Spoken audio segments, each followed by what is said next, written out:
Hello guys. Shout out lang ako sa mga seller sa mga coins ng Popo ano.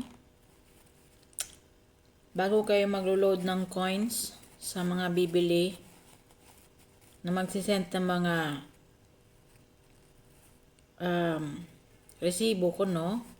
I-check nyo mabuti guys yung oras at saka yung reference number. Kasi ang mga resibo ngayon sa GCash ay pwede po siyang ma-edit.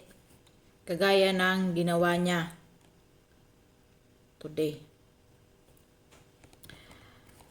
Kinapi niya, pagkatapos inedit niya. Kaya lang, malalaman mo talaga kung edit yung resibo. Yung original, malinaw ang sulat. Pero, yung kinapi at inedit na niya, malabo po yung sulat ng price. Okay?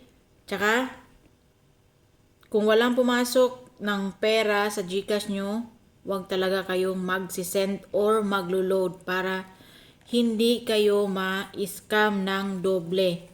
Bakit? Bakit ko nasabi? Kasi kanina, may nangopya ng resibo sa amin. Ang bilis niyang mag-edit. Ang sinind niya na pera ko no, ay hindi katugma doon sa gusto na coins niyang bibilhin. Pagkatapos inatras niya ang presyo ng gusto niyang bilhin. Tapos gusto niya suklian siya namin. Hindi pwede yon. Sa GCash walang sukli. Ang kapal ng mukha niya. Ang kapal ng mukha mo sir. Ganda ng trabaho mo ah. Yan ba pinapakain mo sa mga anak mo? O yung mga scammer dyan, mamatay na sana kayo. Mga buwisit kayo.